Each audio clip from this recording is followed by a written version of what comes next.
ইমানের মালিক হওয়া যায় না। আল্লাহ পাক বলেন আমি যারা ঈমান দিলাম দুনিয়াতে গরিব আছো তো তুমি সবর করো সবর করো, কয়টা দিন ধৈর্য ধরো ধৈর্য ধরো ধৈর্য ধরো।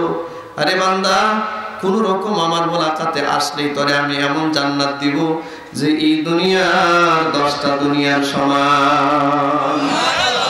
বন্ধুরা আমার, সেই রব্বুল আলামিন বলেন আমি আল্লাহ নির্বাচিত করি 800 কোটি মানুষের ভিতরে মাত্র 200 কোটি মানুষ ঈমানদার। এই 200 কোটি মানুষের হৃদয়ের ভিতরে আল্লাহ পাক ঈমান লিখে দিয়েছেন, বাকি 600 কোটিকে আল্লাহ ঈমান দেয় নাই।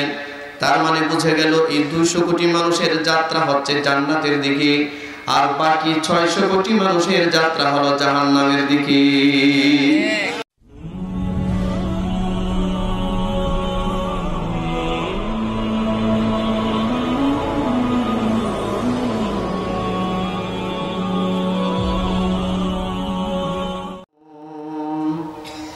ولحم طير مما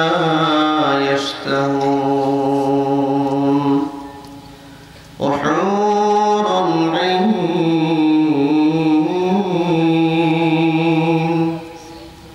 كأمثال اللؤلؤ المكنون جزاء بما كانوا يعملون لا يسمعون فيها لغوا ولا تأثيما إلا قيلا سلاما سلاما صدق الله العظيم وصدق له رسوله النبي الكريم ونحن على ذلك لمن الشاهدين والشاكرين والحمد لله رب العالمين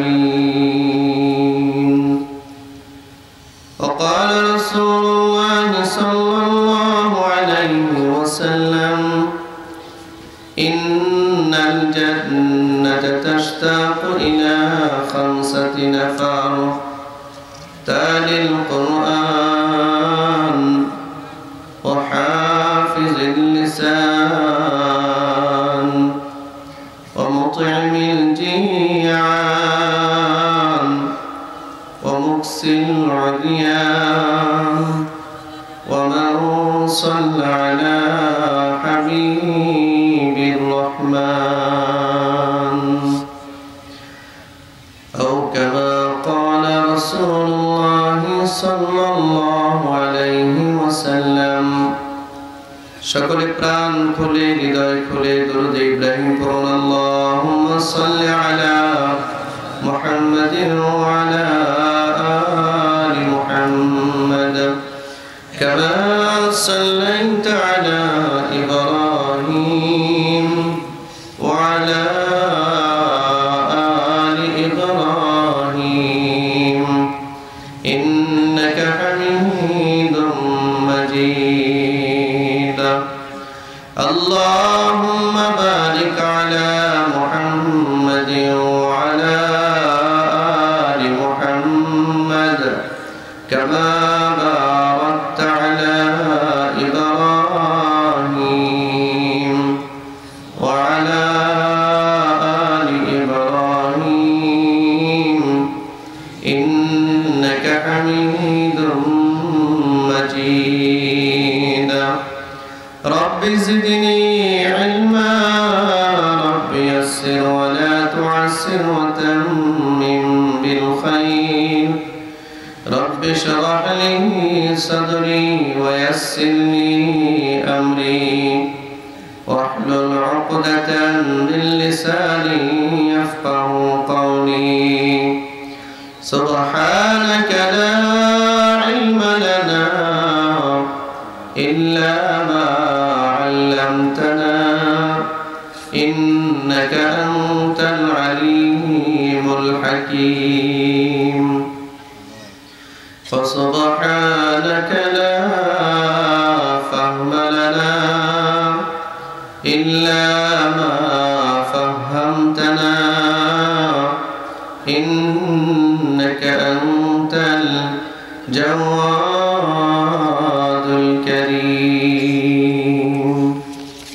الحمد لله এসো দিনের পথে যুব সমাজের উদ্যোগে আয়োজিত আজকের ইমান ও আকীদার উন্নয়ন কল্পে কালেকশন মুক্ত দ্বিতীয় বার্ষিক ওয়াজ মাহফিলের সম্মানিত সভাপতি আলহাজ হাফিজ মাওলানা আব্দুল আলিম সাহেব উপস্থিত রয়েছেন অত্র এলাকার বিভিন্ন মসজিদ থেকে মসজিদ মাদ্রাসা থেকে আগত মুহতারাম মুআজ্জাজ উলামায়ে কেরাম সামনে উপবিষ্ট আছেন অত্র এলাকার দিনদার ইমানদার মুমিন মুসলমান ভাইরা বিশেষ করে যুবক বন্ধুগণ পর্দার অন্তরালে অবস্থানরত আছেন আমার সম্মানিত মা ও বোনেরা আল্লাহ পাকের বহুত বড় ইহসান আর দয়া যে মহান মালিক আমাদেরকে মেহেরবানি করে আজকের এই প্রচন্ড ঠান্ডার রাতে বড় মেহেরবান করে বড় দয়া করে নিজের জিহ্বার নিরাপত্তা দিয়ে এরকম জান্নাতের বাগানে ধৈর্য ধরে আমাদেরকে এখনো বসে থাকবার তৌফিক দিয়েছেন আমরা হৃদয়ের গহীন থেকে সে মহান মালিকের দরবারে শুকরিয়া আদায় করছি সকলে পড়ছি আলহামদুলিল্লাহ কিছু নিবৃতচারী মানুষ আছে যারা আল্লাহকে খুব ভালোবাসে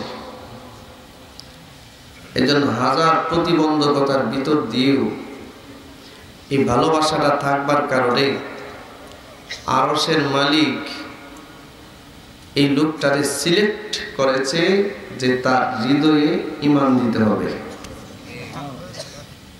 ইয়া আল্লাহ কথাটা মনে বুঝাইতে পারছি না বুঝতে পারলে তো আপনারা সুবহানাল্লাহ জোরে বলতেন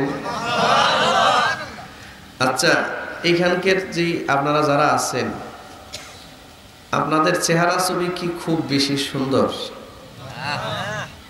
আপনারা কি ডোনাল্ড ট্রাম্পের মতো বিশাল ধনী মানুষ বিশাল পাওয়ারফুল মানুষ ডোনাল্ড ট্রাম্পের পাওয়ার জানেন আমেরিকার প্রেসিডেন্টের পাওয়ার এটা একটা সুপার পাওয়ার রাষ্ট্রের রাষ্ট্রপ্রধান ইউরেনিয়াম সমৃদ্ধশালী রাষ্ট্র সুপার পাওয়ার হাজার হাজার অ্যাটম বোম আছে একটা বোম বাংলাদেশে ব্লাস্ট করলে 1 মিনিটের মাথায় এই দেশটা পৃথিবী থেকে উধাও হয়ে যাবে এটা খুঁজে পাওয়া যাবে না কি বুঝতে পারলেন কল্পনা করা যায় না ডোনাল্ড ট্রাম্প মনে হয় আপনার চেয়ে ছোটখাটো আমরা যদি এক পাশে দাঁড়াই ডোনাল্ড ট্রাম্প আমাদের পাশে দাঁড়ালে তারপরে 1 থেকে 1.5 হাত উঁচু হইব চিকন চাকন মানুষ আমাদের মতো দুর্বল এরা প্রতিদিন দামি দামি মদ খায় এরা শক্তিশালী ক্ষমতাও বেশি অর্থও বেশি চেহারাও সুন্দর আমরা মতো এরকম তো কালো টালো না এরা অনেক দামি দামি জিনিস ব্যবহার করে আমি দেখলাম আল্লাহ তাআলা কত বড় মেহেরবান সত্তা মহান রব্বুল আলামিন পৃথিবীতে তাকিয়ে দেখেন যে ডোনাল্ড ট্রাম্পের মতো একটা বেহুদা এটা চেহারা ছবি যতই মোটা সোটা হোক আর টাকা পয়সার মালিক যতই হোক এর কালিমা দেওয়া যায় না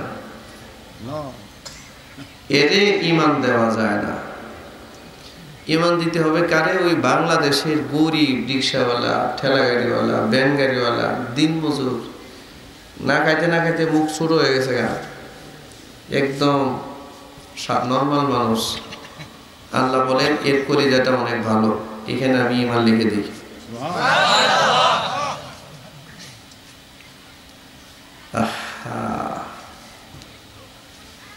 আপনার মতো একজন দিনমজুর ঈমানওয়ালাকে যদি এক পাল্লায় রাখা হয় আর এরকম ডোনাল্ড ট্রাম্প বিল গেটস মেসা যা আছে এরকম সমস্ত বেঈমান কাফের যদি এক পাল্লায় রাখা হয় আপনার ওজন এদের কেন 7 আসমানের 7 জমিনের চেয়ে আপনার ওজন বেশি আবু লাহাবের নাম শুনেছেন কে ছিল নবীজির চাচা আপন চাচা আবু জাহেল কিন্তু রাসূলের আপন মক্কায় সবচেয়ে বড় একটা বংশ ছিল, নাম হচ্ছে কুরাইশ। কি বংশ? এই কুরাইশ বংশের কয়েকটা গোত্র ছিল, গোত্র। এর মধ্যে একটা ছিল বনু মাখজুম। এই বনু মাখজুম গোত্রের প্রধান লিডার ছিল আবু জাহেল। আর একটা কুরাইশ বংশেরই আরেকটা গোত্র, এটার নাম হচ্ছে বনু হাশিম। এই বনু হাশিম গোত্রের লিডার ছিল আমিরে হামজা। যে বনু হাশিম গোত্রে নবীজিকে আল্লাহ পাক পৃথিবীতে পাঠিয়েছেন। তো এই আবু লাহাব বনু হাশিম এর অন্তর্ভুক্ত ছিল। নবীর সাথে ব্লাড কানেকশন ছিল, রক্তের সম্পর্ক ছিল। রসুলের জন্মের সংবাদ শুনে আবু লাহাব তার বাঁধি সুয়াইবাকে মুক্ত করে দিয়েছিল। আবু লাহাবের নাম কিন্তু আবু লাহাব না, যেমন আবু জাহেলের নাম আবু জাহেল ছিল না, নাম ছিল আবুল হেকাম, জ্ঞানীদের বাবা। কিন্তু এমন আকাম কুকাম করছে, নবী বলেন এর নামটা চেঞ্জ করে দেওয়া দরকার। তো নবীজি বললেন আবুল হিকাম না, এ হবে আবু জাহেল।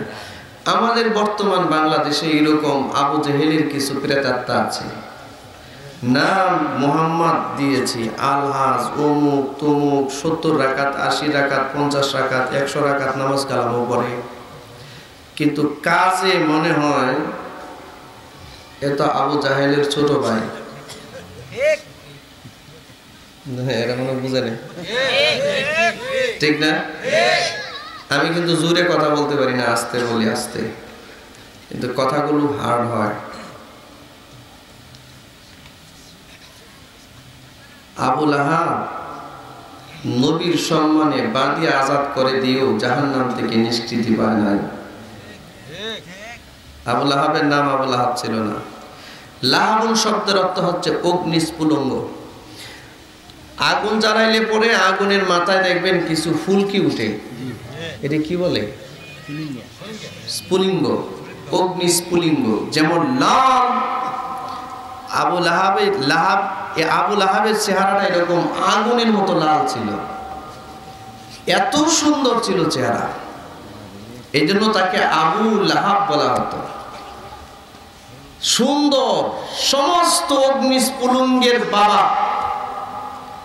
তৎকালীন সময়ে গোটা আরব, জাজিরাতুল আরবে আবু লাহাবের মতো সুন্দর মানুষ ছিল না। কিন্তু নবীজির বিরোধিতা করবার কারণে, আল্লাহ তাআলার তাওহীদের বিরোধিতা করবার কারণে আল্লাহ এর বিরুদ্ধে সূরা লাহাব নাযিল করেছেন, ঠিক না? সম্মানিত উপস্থিতি, বলতেছিলাম পৃথিবীর শুরু থেকেই ব্যবস্থা ছিল একদল মানুষ পৃথিবীতে সব সময় সৎ পথে চলবে, সৎ কথা বলবে, এতে করে তার জীবন যতই বিপন্ন হোক সে এটাকে আল্লাহর জন্য সহ্য করে নিবে। আর একদল মানুষ হালুয়া রুটির জন্য বিপথে চলবে, শয়তানের পদাঙ্ক অনুসরণ করবে। এরা হয়তো কিছুদিন হালুয়া রুটি খাবে, বাকি পরের ব্যবস্থা জাহান্নাম ছাড়া আর কোনো গতি নেই। আমরা কোনটা করতে রাজি? আমাদের জান্নাতের রাস্তা ধরতে হবে, ঠিক কিনা? এতে করে আমার উপরে নির্যাতন, নিপীড়ন, অত্যাচার, জুলুম, যত ধরনের অত্যাচার আছে সবই যদি করা হয়, তারপরে আমি এটা মাথা পেতে মেনে নিব। কারণ আমরা জানি আমরা পৃথিবীতে বেশি দিন বাঁচব না, আমাদের মালিকের সাক্ষাতে যেতে হবে, ঠিক কিনা?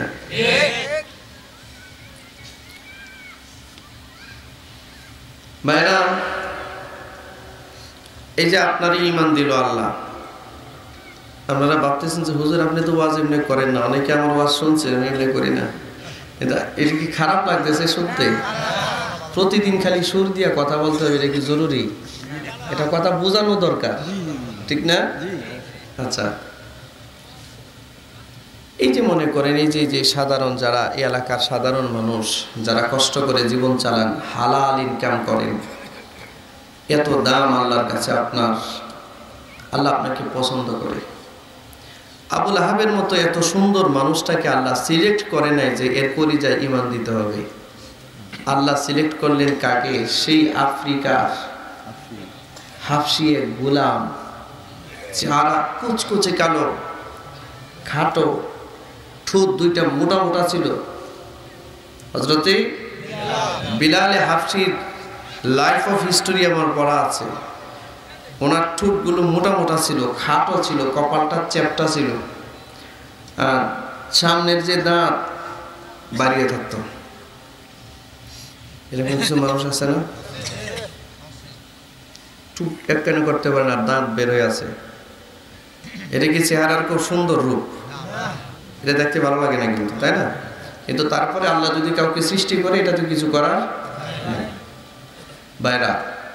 এইরকম একজন ব্যক্তিকে আল্লাহ সিলেক্ট করলেন যে এর চেহারাটা উপরে কালো হলেও আল্লাহ পাকের কিন্তু কুদরতি হাত আছে। এটা আমার আপনার মতো না, কুদরতি হাত আছে, কুদরতি পা আছে। এজন্য কোরআন মাজিদে আল্লাহ তাআলা বলেন, ইয়াউমা ইউকশাফু আন সাক,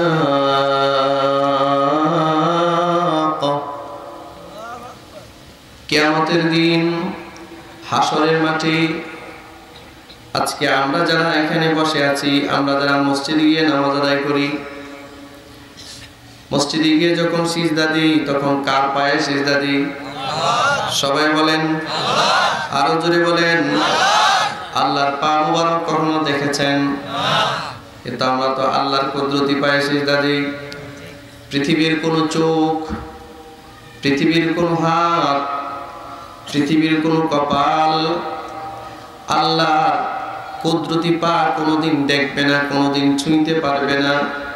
কিন্তু তার অনুভূতিতে রাখতে হবে, আমি যতগুলো সিজদা দিই আমার মালিকের পায়ে সিজদা দিই। দুনিয়ার মানুষ আল্লাহর পা দেখে না, কিন্তু হাসরের মাঠ যখন কায়েম হবে, 70 বছর আল্লাহকে না দেখে আপনি সিজদা দিয়েছেন, আল্লাহর কুদরতি পা দেখেন নাই। আল্লাহ তাআলা কোরআনে কারিমে নিজে বলেন, ইয়াউমা ইউকশাফু আন সাক। ওইদিন আল্লাহ পাক, এই সাক বলা হয় টাকনুকে, টাকনু আরবিতে সাক, এই টাকনু বলা হয়, টাকনুকে সাক বলা হয়। আল্লাহ পাক তার এই কুদরতি টাকনু পর্যন্ত আল্লাহ পাক তার কুদরতি পা খুলে দিবে সমস্ত মানুষের সামনে, হাসরের মাঠে সব মানুষের সামনে। আপনি যে আল্লাহর কুদরতি পা দেখেন নাই, অথচ হাসরের মাঠে আল্লাহ আরশে আজিমে বলবেন, আর গোটা হাসরবাসীর সামনে নিজের কুদরতি পা টাকনো পর্যন্ত উন্মুক্ত করে দিবেন। সুবহানাল্লাহ। এই কথা ভাববেন না যে আমার আপনার মতো মনে হয় পা, এরকম না। আমরা তো হাত আর পায়ের সাথে আমাদের জ্ঞান, এই জন্য আমাদেরকে বুঝাবার কারণে আল্লাহ পাক পায়ের টাকনোর একটা উদাহরণ দিয়েছেন। কিন্তু আল্লাহর কুদরতি হাত কেমন, আল্লাহর কুদরতি পা কেমন, এইটার কাফিয়ত মানুষ জানে না, একমাত্র আল্লাহ জানে। ঠিক কিনা জোরে বলেন? সেই মালিক হাসরের মাঠে এরকম কুদরতি পা খুলে দিয়ে সমস্ত হাসরের মানুষকে ডাক দিয়া বলবেন, ওয়ায়ুদাউনা ইলাস সুজুদ ফালা ইয়াস্তাতিউন।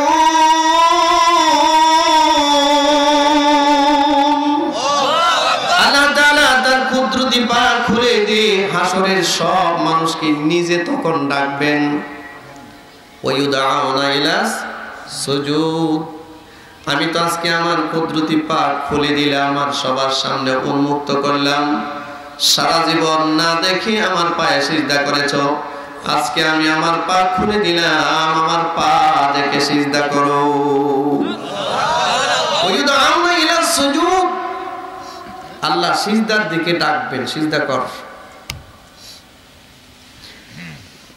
আল্লাহ তাআলা রিজাল্ট আউট করলেন এই আয়াতের পরের অংশে। আল্লাহ পাক বলেন যে একদল মানুষ সাথে সাথে সিজদা দিবে, আর অধিকাংশ মানুষ ফালা ইয়াস্তাতিউন,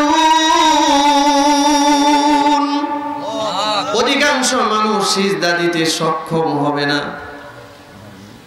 রেজাল্ট আউট করলেন কি? আল্লাহ সিজদার জন্য ডাকবেন, কেউ সিজদা দিবে আর কেউ সিজদা দিতে পারবে না।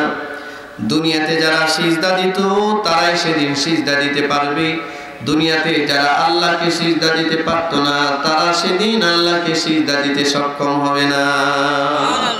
দুইটা ভাগ হয়ে যাবে। ভাইরা আমার, এই জন্য সিজদার প্র্যাকটিস থাকে, প্র্যাকটিস। আপনি দুনিয়াতে সিজদা দিবেন, হাসরের মাঠে যখন আল্লাহ সিজদার জন্য ডাকবেন দেখবেন আল্লাহু আকবার বলে সাথে সাথে আপনি সিজদায় চলে যেতে পারবেন।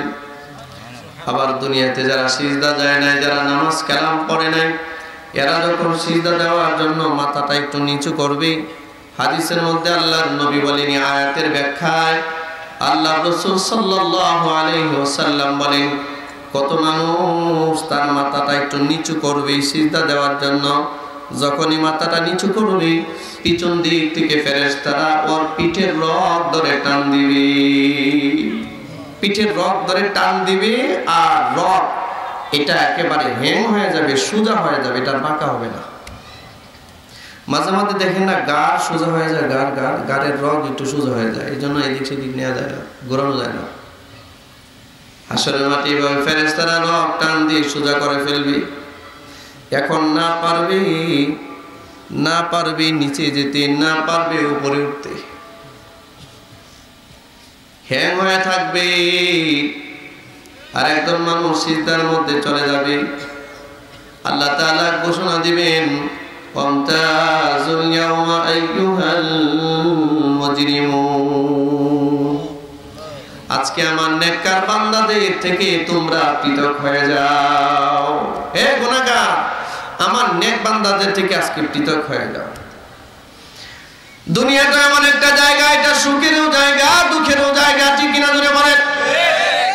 একই সমাজের ভিতরে সুদখোরও বসবাস করে, আবার নামাজিও বসবাস করে।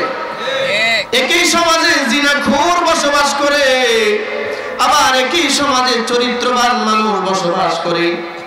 একই সমাজের ভিতরে হালাল রিজিক অন্বেষণ করেওয়ালা বসবাস করে, আবার একই সমাজে একই এলাকায় সুদের ব্যবসা করে, ঘুষের ব্যবসা করে, হারাম টাকা ইনকাম করে এমন মানুষও বসবাস করে। তো কে ভালো কে মন্দ এটা কি বিচার করা যায় না? হাসরের মাঠে আল্লাহ আগে বিচার করবে কে ভালো কে মন্দ, এই দুইটা সাইড আল্লাহ আলাদা করবে।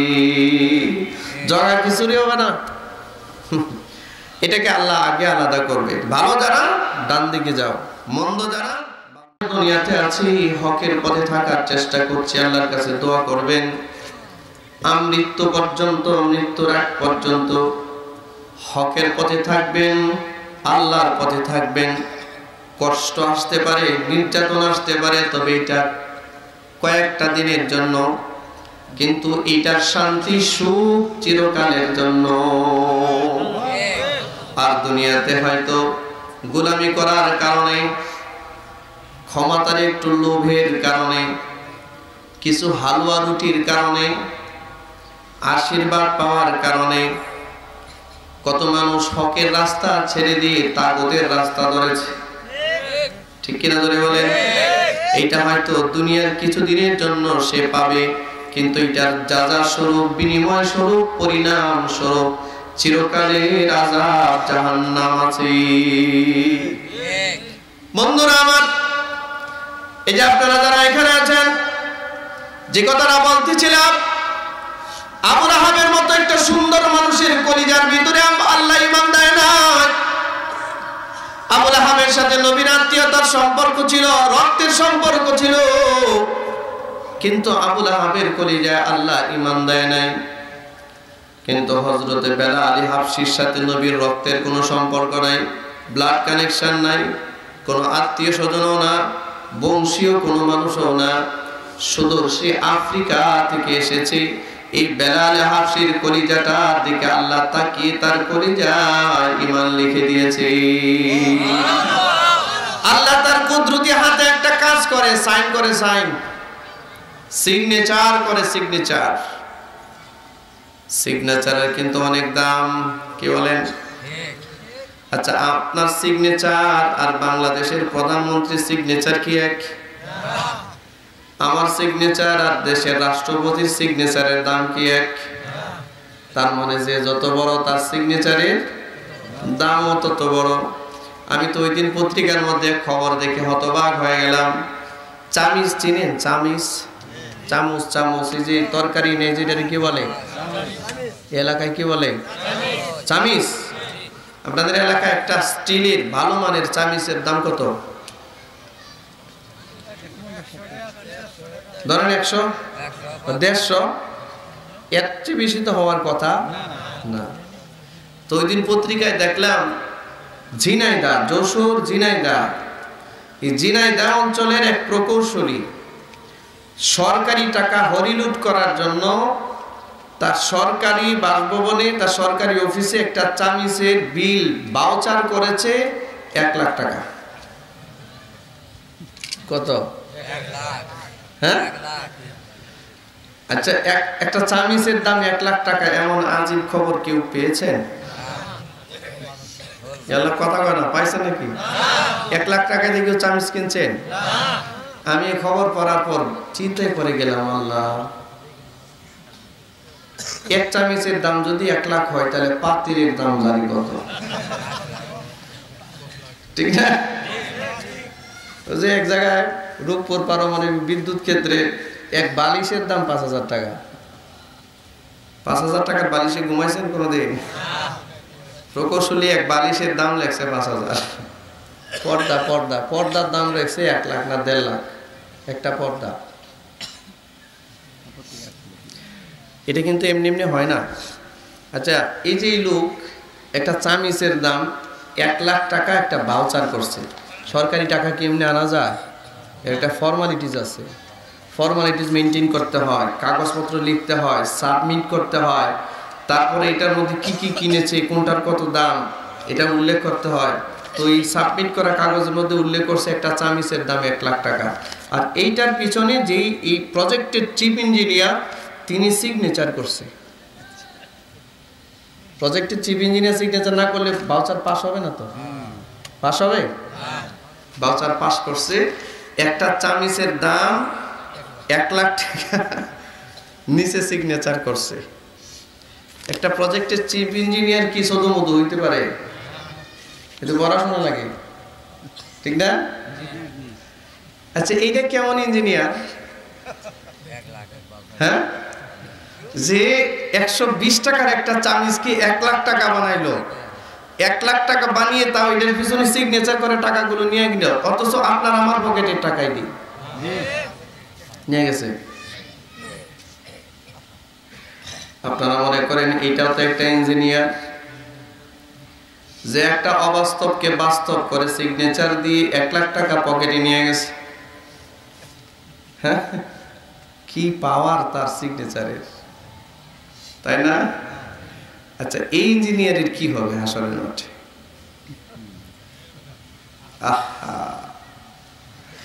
একটা প্রজেক্টের চিফ ইঞ্জিনিয়ারের যদি এই অবস্থা হয়, না জানি তার উপরে যারা আছে তাদের জানি কি অবস্থা। কি বলেন?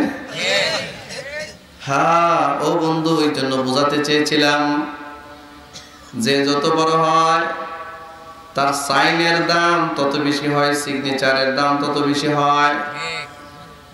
দুনিয়ার মানুষ তো সাইন করে ভুলভাল ভাউচারের নিচে, দুর্নীতির ভাউচারের নিচে সিগনেচার করে, জাগতিক শিক্ষা অর্জন করে দুর্নীতির একটা সিগনেচার সে শিখেছে।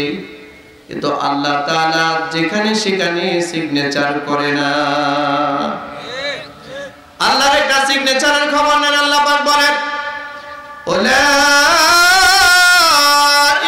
কাতাবা ফি কুলুবিহিমুল ঈমান ওয়া আইয়াদাহুম বিরূহিম মিন। আল্লাহ পাক বলেন, আমি একটা সিগনেচার করি। বর্তমান গ্লোবালাইজেশনের যুগের এই 800 কোটি মানুষের ভিতরে আমি আল্লাহ যার দিকে তাকিয়ে দেখেছি এর কলিজাটা বড় সাদা কাগজের মতো পবিত্র।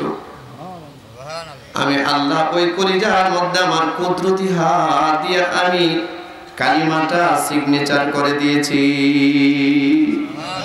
কালিমা দিয়ে দিয়েছি। সুবহানাল্লাহ। এই কালিমা দিয়ে আমি আল্লাহ তাআলা জান্নাতের মালিকানা দিয়েছি, জান্নাতে। সুবহানাল্লাহ বলেন। কালিমা ছাড়া পৃথিবীতে ধনী মানুষ হওয়া যায়, ঈমান ছাড়া ক্ষমতাসীন হওয়া যায়, ঈমান ছাড়া হাজার কোটি টাকার মালিক হওয়া যায়, কিন্তু জান্নাতের মালিক হওয়া যায় না। আল্লাহ পাক বলেন আমি যারে ঈমান দিলাম, দুনিয়াতে গরিব আছো তো তুমি সবর করো, সবর করো। কয়টা দিন ধৈর্য ধরো, ধৈর্য ধরো, ধৈর্য ধরো।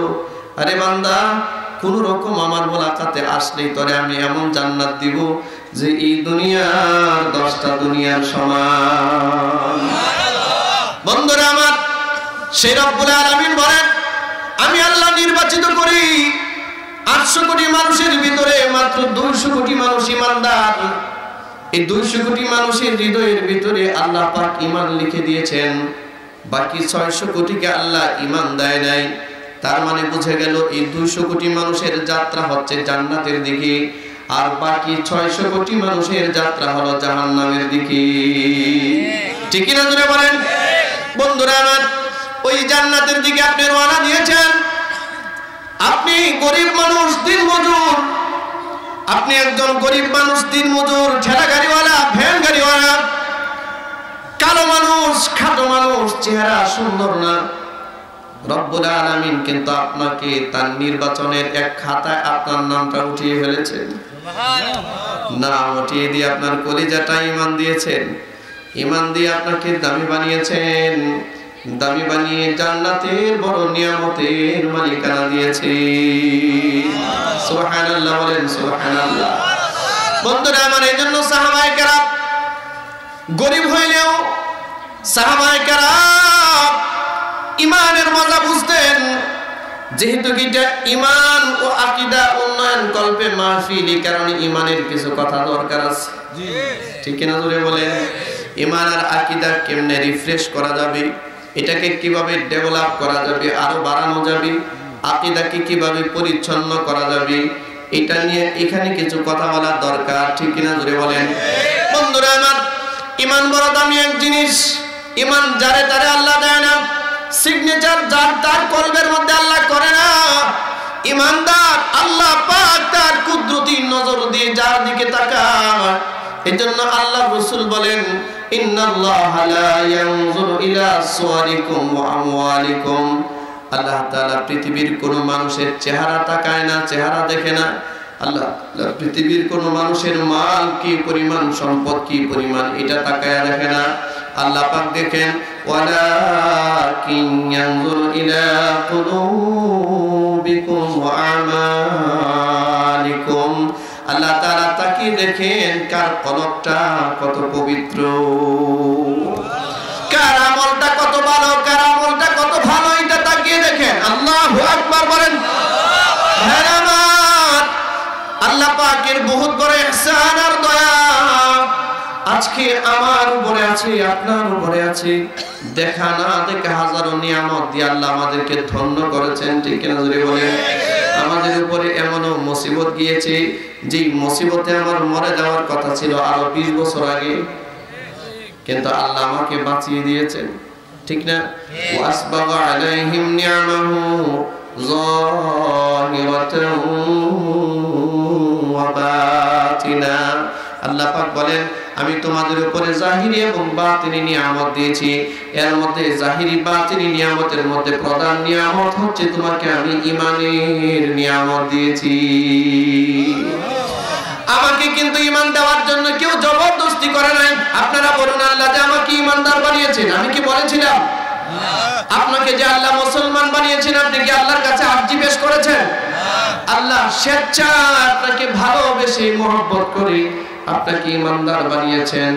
এই ঈমানদার বানানোর কারণে আল্লাহ আপনাকে মুকাররাব বানিয়েছেন, তার নৈকট্যশালী বান্দা বানিয়েছেন। আল্লাহ জান্নাতের ভিতরে আপনাকে আল্লাহর প্রতিবেশী বানাবেন। সুবহানাল্লাহ, সুবহানাল্লাহ। বন্ধুরা আমার, এসো দিনের পথে, এসো দিনের পথে মানে এসো আল্লাহর পথে, এসো রাসূলের পথে, এসো কোরআনের পথে, এসো সুন্নাহর পথে, এসো আলেম ওলামার পথে, ঠিক কিনা জোরে বলেন? এসো আল্লাহওয়ালাদের পথে, এসো দিনের পথের মধ্যে এই কথাগুলো লুকায়িত আছে, ঠিক কিনা জোরে বলেন? বন্ধুরা আমার, ও দুনিয়ার মুসলমান, এই যে আল্লাহ তৈরি করা জান্নাত আপনার জন্য বরাদ্দ দিয়েছেন আল্লাহ, হায় রে হায়, জান্নাতের জন্য, কোরআনের জন্য, সুন্নাহর জন্য, দ্বীনের উপরে অটল আর অবিচল থাকার জন্য সাহাবীরা কত কষ্ট করেছেন, ঈমান কি, ইসলাম কি, কতভাবে তারা আঁকড়ায় ধরেছেন। আমার আগে যেমন আমার ভাই কথা বলেছেন, ওনার নাম কি? আমার আগে যে কথা বলছেন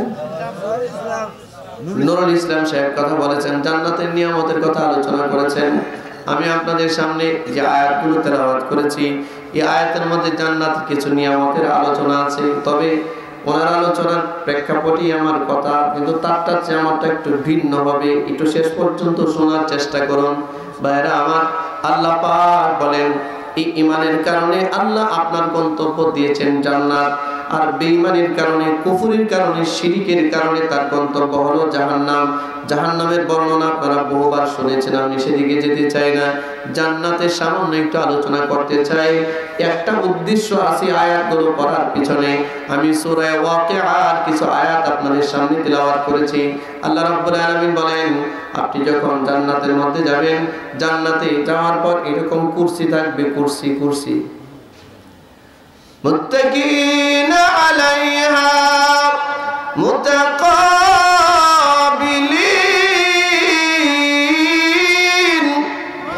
আল্লাহু আকবার, জোরে বলেন, জোরে বলেন আল্লাহু আকবার।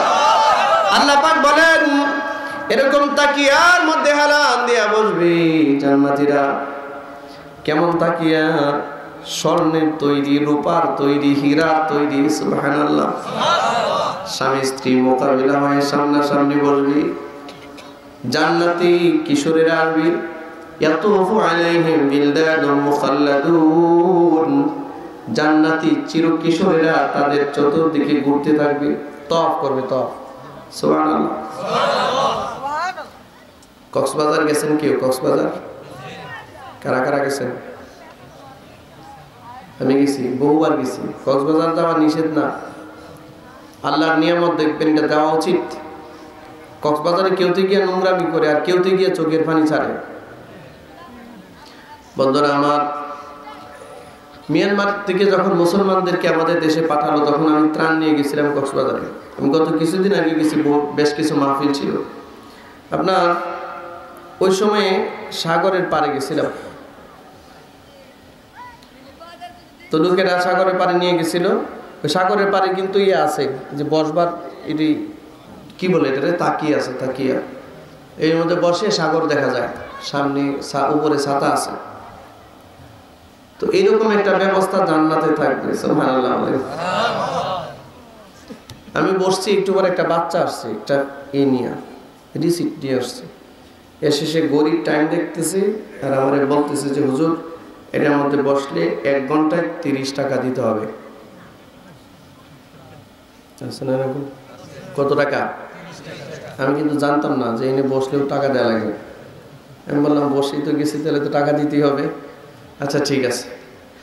তা আপনি যখন জান্নাতের এই তাকিয়াতে বসবেন, তখন কিন্তু টাকা দেওয়া লাগবে না। বাচ্চারা জিজ্ঞেস করলাম, টাকা নাও কেন? হুজুর, এইগুলো পিছনে অনেক টেন্ডার বাজরা আছে, এটি ডেকে নিছে, নানান কথা। যে যাই হোক, জান্নাতে তো আর টেন্ডার বাজির জায়গা না এটা। তো এইভাবে বসবেন স্বামী স্ত্রী মিলে, মুখোমুখি অবস্থায়, জান্নাতের নিয়ামত। সুবহানাল্লাহ।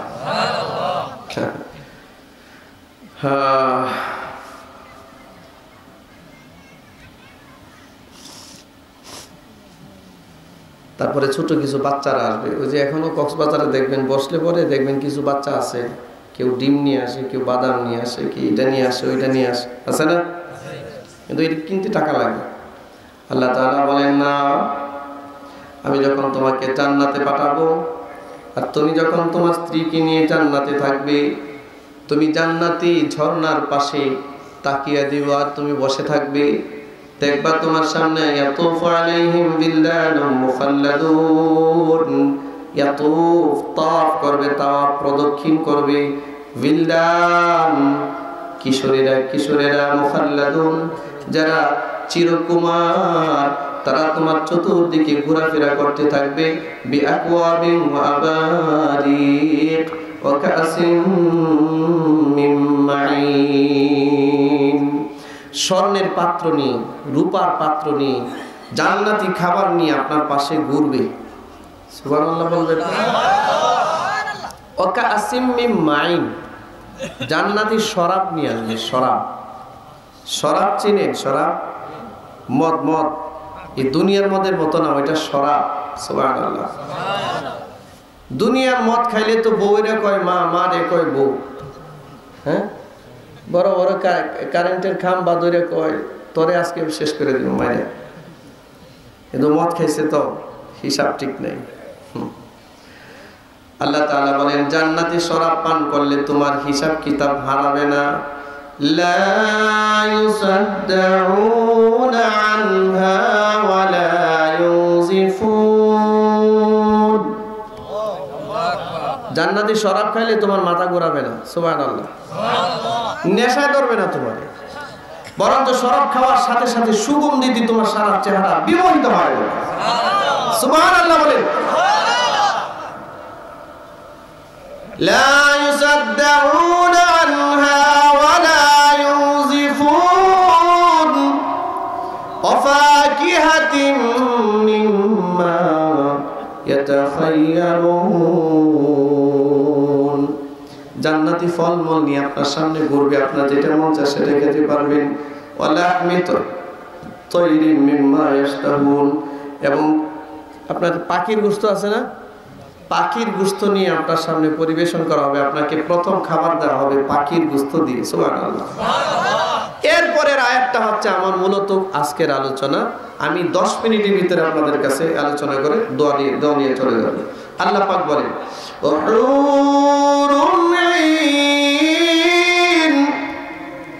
হুর, জান্নাতি হুর আছে কিনা? ভাই আমার কথাগুলোর পিছনে একটা উদ্দেশ্য আছে, কিন্তু আপনারা উদ্দেশ্য হয়েন না, ভাববেন না যে আমি লম্বা আলোচনা করবো। 5 মিনিটের ভিতরে আলোচনা শেষ করবো আমি। হুর, জান্নাতি হুর আছে কিনা? আমাদের দেশের কিছু এই জমানার কিছু জ্ঞানী গুণীরা জান্নাতি হুরকে অস্বীকার করতেছে। হ্যাঁ, শোনেন নাই? কিছুদিন আগে একজনের কাছে বললো না যে আমাদের দেশের মৌলবাদীরা আমাদেরকে জান্নাতি হুরের কথা বলে ভুলভাল বোঝায়। হুরের কথা বলে, এই জান্নাতি হুর আছে কিনা?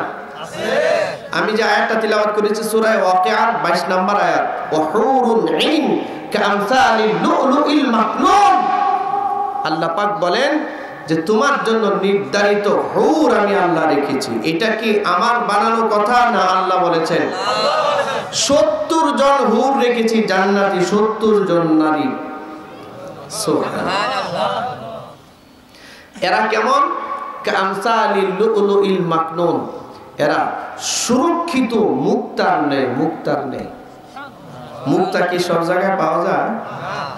মুক্তা তো খুব সুরক্ষিত এক জায়গায় থাকে, ঠিক কিনা? এই জন্য এটার দাম বেশি, ঠিক কিনা ভাই? সুরক্ষিত মুক্তার নেই, তোমার জন্য এই নারী রাখা আছে জান্নাতে। সুবহানাল্লাহ। আমার কথা হলো এই হুর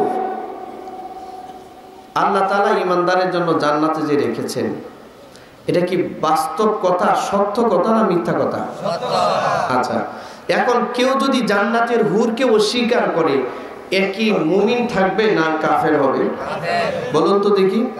কোরআনে কারিমের কোন আয়াতকে কেউ যদি অস্বীকার করে, সে কি মুমিন থাকবে না কাফের হবে? কোরআনে কারিমের কোন একটা আয়াত তো দূরের কথা, একটা অক্ষরকেও কেউ যদি অস্বীকার করে, সে মুমিন থাকার কোনো সুযোগ নাই।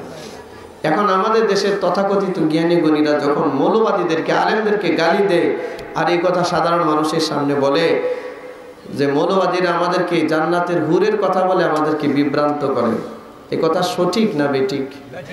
বলুন তো, সঠিক না বেঠিক? এই কথা কি ঈমানি কথা না শিরকি কথা? কুফরি কথা। এটা এই কথা যে বলবে, যে বিশ্বাস করবে, কাফের হবে। কি হবে? সোজা কথা বলুন, কি হবে? কাফের। ভাইরা, আজকে চতুর্মুখী ষড়যন্ত্র চলছে ইসলামের বিপক্ষে, মগজ ধুলাই করা হচ্ছে।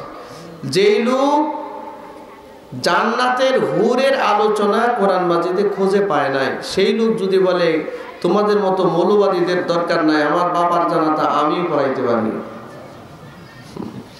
আপনি কি এর সুস্থ বলবেন না অসুস্থ বলবেন? কি পরিমাণ অসুস্থ! হায় হায়, এই সমস্ত পাগল ছাগল আজকে আসছে আমাদের নেতৃত্বের আসনে, ঠিক না? এদেরকে চিনে রাখুন। এরা নিজেরা যেমন পথহারা, নিজেরা যেমন জাহান্নামের দিকে ছুটছে, এই গোটা উম্মতকে জাহান্নামে নেওয়ার পায়তারা করতেছে। যার কারণে ঐক্যবদ্ধভাবে এখন দেশের সমস্ত হক্কানি উলামায়ে কেরামদের বিরুদ্ধে রীতিমতো যুদ্ধ ঘোষণা করছে, ঠিক না? তবে আলেমরা ছিল, আলেমরা আছে, আলেমরা থাকবে ইনশাআল্লাহ। নমরুদও ছিল, থাকতে পারে না, কিন্তু ইব্রাহিম নবী ঠিকই ছিল। মুসা আলাইহিস সালাম এবং ফেরাউন ছিল। মুসা আলাইহিস সালামকে থামিয়ে দেওয়ার জন্য দৌড়ানি দিছে। মুসা আলাইহিস সালাম ঠিকই জমিনে ছিল, ফেরাউন থাকতে পারেনি। ঠিক এরকম এই জামানায়ও নব্য ফেরাউন যারা আলেমদের বিরুদ্ধে লেগেছে এবং কোরআন সুন্নাহর বিপক্ষে বক্তব্য দিচ্ছে, নাস্তিক্যবাদী মতবাদ প্রচার করে চলছে, জমিন একদিন এই সাক্ষী দিবে, এই জমিনে নির্যাতিত আলেম ওলামা ছিল, আছে, থাকবে, তোমরা থাকবে না।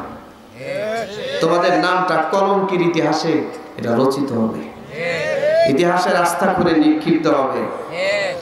এই মুনাফিক গুলোরই চিনে রাখবেন, মনে থাকবে তো? আজকে তোমরা যেমন ঈমান ও আকীদার উন্নয়ন কল্পে মাহফিল করছো, মানুষ কি ঈমান আকীদা রক্ষা করার জন্য যারা ঈমান বিধ্বংসী কাজ করতেছে এবং ঈমান হরণ করার কাজে ব্যস্ত হয়ে আছে, এদের মুখোশ উন্মোচন করা এটাও তোমাদের দায়িত্ব, ঠিক কিনা? এই সমস্ত নাস্তিক মুরতাদদের থেকে, বেঈমানদের থেকে, এরকম জ্ঞান পাপীদের থেকে এই গোটা সমাজকে, দেশবাসীকে, আমাদেরকে আল্লাহ হেফাজত করে করুন, আমিন। সম্মানিত উপস্থিতি, আপনাদের সামনে একটা হাদিস আমি পড়েছি, হাদিসের যার শুধু তর্জমাটা বলে দোয়া করে দেব। আমরা তো সবাই জান্নাতে যেতে চাই। আপনারা শুনেছেন হযরত আবু বকর রাদিয়াল্লাহু তাআলা আনহুকে জান্নাত ডাকবে হাসরের মাঠে। রাসূল বলেছেন জান্নাতের 8টা দরজা হযরত আবু বকরকে ডাকবে যে আবু বকর আপনি আমার দিকে আসেন। সুবহানাল্লাহ, সুবহানাল্লাহ। জান্নাত কাউকে ডাকায়, এটা কি নরমাল ব্যাপার মনে করেন? আচ্ছা, আমাদের দেশের কোন এক প্রধানমন্ত্রী যদি কোন সলিমুদ্দিনে ডাক দেয় যে ওই সলিমুদ্দিন এদিকে আসো, সলিমুদ্দিন পাওয়ার পারবে না? ওই বাপ রে বাপ, প্রধানমন্ত্রী তো আমার নাম জানে, ঠিক কি না? সেদিকে আমারে ডাকতেছে, হ্যাঁ পুস্টার দিয়ে গায়ে লাগব না কি দা? হ্যাঁ, গায়ে লাগছে মানে কি দেখি, মানে ছড়িয়ে দিছে না কিরকম? পুস্টাই দেখে আসবো কোন দিন কোন ফাঁকে কোন নেতার সাথে এমনি একটা ছবি উঠেছিল, হে ছবিটারে খুব সুন্দর করে লেমিনেটিং করছে, করে হ্যাঁ যেখানে যায় এখানে দিয়ে রাখে। আর কয়দিন পরে দেখবেন নেতা আর কর্মীর ছবি বাথরুমেও আছে। নাহলে কি অবস্থা, কি অবস্থা, কি অবস্থা! আল্লাহ আল্লাহ তুমি হেদায়েত করে গেলো, হেদায়েত করো। কপালে যদি হেদায়েত থাকে দ্রুত হেদায়েত করো, আর যদি হেদায়েত না থাকে নমরুদ ফেরাউনের যে দশা হয়েছে এটা করো, ঠিক না? হ্যাঁ, ও বন্ধু, দুনিয়ার চামচা নেতা যদি একটু বড় নেতার সাথে ছবি উঠে ঘরে বাঁধা রাখে, তাহলে আর দুনিয়ার একজন ক্ষমতাসীন মানুষ যদি কাউরে ডাক দিলে যদি দাম বাড়ে, জান্নাত ডাক দিলে দাম বাড়তো না? পারে না? তো হযরত আবু বকরকে জান্নাত ডাকবে, 8টা দরজা ডাকবে। আচ্ছা বলুন তো দেখি, আমরা কি আবু বকরের মতো হতে পারবো? সম্ভব? রাসূল বলেছেন সারা উম্মতের আমল যদি এক পাল্লা রাখা হয়, আর আমার আবু বকরের এক রাতের আমল যদি এক পাল্লা রাখা হয়, তার আমলের ওজনটা ভারী হয়। সুবহানাল্লাহ। সেই আবু বকরকে জান্নাত ডাকবে, তা আমাদেরকে ডাকবে? হ্যাঁ, আমাদেরকেও ডাকবে। এরকম একটা সংবাদ দিয়ে আপনাদের কাছ থেকে দোয়া নিয়ে চলে যাব। মজার খবর না? হ্যাঁ, এ তো বহুত বড় খবর। আল্লাহ রাসূল সাল্লাল্লাহু আলাইহি ওয়াসাল্লাম বলেন, যে হাদিসটা পড়েছি আপনাদের সামনে, 1 নাম্বার, ইন্নাল জান্নাতা তাশতাকু ইলা খামসাতি নাফার। আল্লাহ রাসূল বলেন 5 প্রকার মানুষকে জান্নাত হাসরের মাঠে নাম ধরে ধরে ডাকবে। সুবহানাল্লাহ। শুধু আবু বকরকে না, সাধারণ উম্মতের মানুষকেও ডাকবে জান্নাত। কয় প্রকার? 5 প্রকার। এই ওয়াজটা নিয়ে যাবেন তো বয়ানটা ইনশাআল্লাহ। 1 নাম্বার, তালিল কোরআন। যে ব্যক্তি নিয়মিত কোরআনের তেলাওয়াত করে, জান্নাত হাসরের মাঠে তাকে ডাকতে থাকবে। তেলাওয়াত করেন, মুরব্বী বাবাজিরা কোরআন তেলাওয়াত করবেন, মা বোনরা আছে না, তেলাওয়াত করবেন। কোরআনে বাসায় যদি 5 জন সদস্য থাকে, 5 জন সদস্যকে 5 জিল কোরআন মাজিদ কিনে দিবেন। দৈনিক তেলাওয়াত করতে বলবেন, যতদূর পারে, যেভাবে পারে, শুদ্ধ হোক অশুদ্ধ হোক, তেলাওয়াত যেন করে। আর যদি একান্ত আপনি নাই পারেন, অন্তত কোরআন মাজিদ হাতে নেবেন, হাতে নিয়ে এভাবে বলবেন যে আল্লাহ, এটা আপনার কালাম, আমি আপনার গোলাম, আমি শুদ্ধ করে আপনার কোরআন তেলাওয়াত করতে পারি না, এটা আমার ব্যর্থতা, এটা আমার পরাজয়, আমি মেনে নিয়েছি। আল্লাহ, আপনার কোরআন তেলাওয়াতের সওয়াব ইচ্ছা করলে তো আপনি আমাকে দিতে পারেন, আমি তো ব্যর্থ, আমি তো কমজোর, আপনি আপনার কোরআন তেলাওয়াতের সওয়াবটা আমাকে দিয়ে দিয়েন। আচ্ছা বলেন তো, এইরকম ভাবে বললে আল্লাহ যদি আপনাকে সওয়াব দিয়ে দেয়, এই জন্য কি মক্কা শরীফের ইমাম সাহেবকে জিজ্ঞাসা করে দিতে হবে যে আমি তারে কি সওয়াব দিব কি দিব না? এরকম বলতে হবে? আল্লাহ তো আল আজিজ, তিনি তো মহাপরাক্রমশালী। আল্লাহ পাক কারো কোনো পরোয়া করে না, পরোয়া করে না। আল্লাহ এমন ক্ষমতাধর সত্তা, কোনো কাজ করলে কারো কাছ থেকে পারমিশন নিতে হয় না। ভরপুর সওয়াব যদি আপনাকে দিয়ে দেয়, আর দিবে ইনশাআল্লাহ। কেউ কারো কোনো হাত নাই যেটা আটকায় রাখবে, ঠিক কিনা? করবেন তো এটা ইনশাআল্লাহ। কোরআন মাজিদ একটু বুকে নিলে শান্তি আসে, চুমা দিবেন, সম্পর্ক রাখবেন। এই কোরআন মৃত মনে করবেন না। একটা অক্ষরকে চুমা দিলে এটা আপনার মুক্তির কারণ হতে পারে। হাদিসে আসছে, কিয়ামতের আগে আল্লাহ তাআলা হঠাৎ করে, দুনিয়ার মানুষ একদিন রাতে ঘুমায় থাকবে, একদিন ঘুমায় থাকবে, সকালে উঠবে। সকালে উঠে অনেক মানুষ কোরআন মাজিদ বের করবে পড়ার জন্য, তেলাওয়াতের জন্য। বের করে দেখবে কি ব্যাপার, সব সাদা কাগজ, একটা অক্ষরও নাই। দৌড়ায় যাবে মসজিদের দিকে, কিরে বাড়িঘর আছে, মসজিদ নাই। সুবহানাল্লাহ বলেন, সুবহানাল্লাহ। এক রাতে, একই দিনে, একই সময়ে কোরআন মাজিদের প্রতিটা হরফ এবং পৃথিবীর প্রত্যেকটা মসজিদ ফেরেশতাদেরকে দিয়ে আল্লাহ উপরে উঠায় নিয়ে যাবে। এটা একদম লাস্ট ওয়ার্নিং, কিয়ামত সংঘটিত হওয়ার লাস্ট ওয়ার্নিং এটা, যে আর কয়েকটা দিনের মধ্যেই বা আর যে কোনো মুহূর্তে দুনিয়াটা ডেস্ট্রয় হবে, ধ্বংস হবে, বিধ্বস্ত থাকবে। তাহলে কোন মানুষটাকে জান্নাত ডাকবে? 1 নাম্বার, যে কোরআন তেলাওয়াত করে। কি করে? করবেন তো ইনশাআল্লাহ। আচ্ছা, যত দূর পারেন, যেভাবে পারেন। আর যদি শুদ্ধ না হয়, ইমাম সাহেবের কাছে যাবেন, 1টা 2টা করে অক্ষর পড়বেন ইনশাআল্লাহ, মানে থাকবে। এই আমল দিচ্ছি কিন্তু, আমল দিচ্ছি। 2 নাম্বার, ওয়া হাফিজুল লিসান। যে ব্যক্তি তার লিসান, তার জবানের হেফাজত করে, মিথ্যা কথা বলে না, গীবত করে না, শিকায়াত করে না, পরনিন্দা করে না, যে লোকটা বেহুদা কথা বলে না, যে তার জবানের হেফাজত করে, হাসরের মাঠে সব মানুষ যখন ইয়া নাফসি ইয়া নাফসি করতে থাকবে, সেদিন জান্নাত তার নাম ধরে তারে ডাকতে থাকবে। আসেন আমার দিকে আসেন। সুবহানাল্লাহ। কয় নাম্বার গেল? 3 নাম্বার, ও মুতিমিল জিয়ান। যে ব্যক্তি ক্ষুধার্ত মানুষকে খাবার দেয়, ক্ষুধার্ত মানুষকে যে খাবার দেয়, জান্নাত সেদিন আবু বকরকে যেমনি ডাকবে, তাকে এমনি ডাকবে।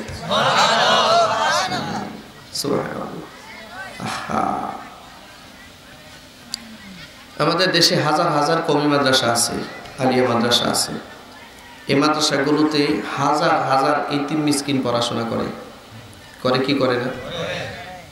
আচ্ছা, এদেরকে খাবার দেওয়া কি আমাদের দায়িত্ব নয়? এটি মিসকিন গরিবকে খাবার দেওয়া কি আমাদের দায়িত্ব নয়?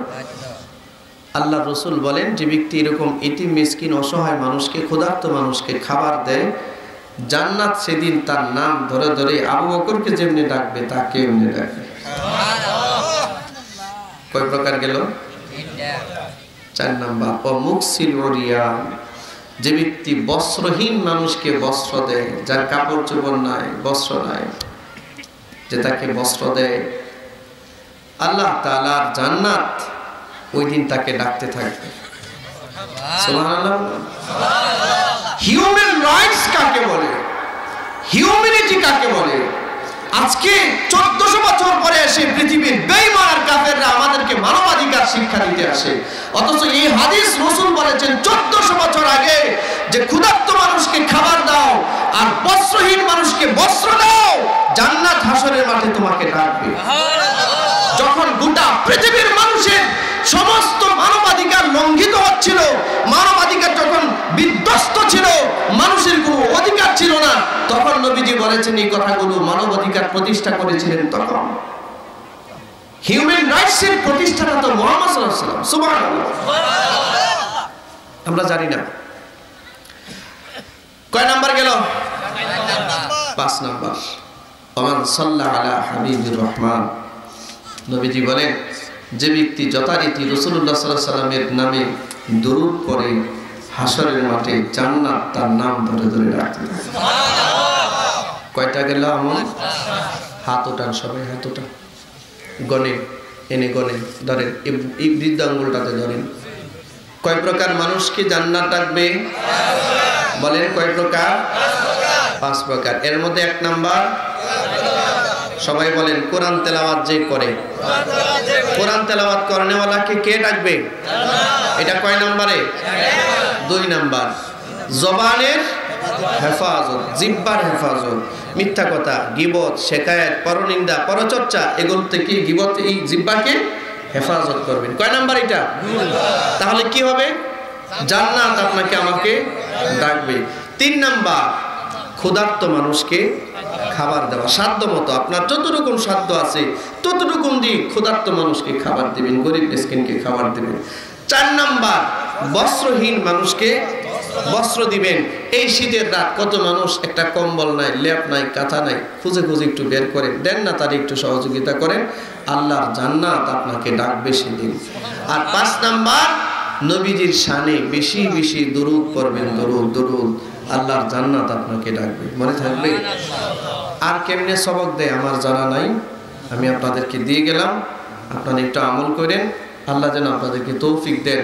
করবেন তো সবাই ইনশাআল্লাহ? বেহুদা সময় কাটাবো আমরা না, আমাদের সামনে শুধু আমল আর আমল, ঠিক না? এই 5টা কাজ করব।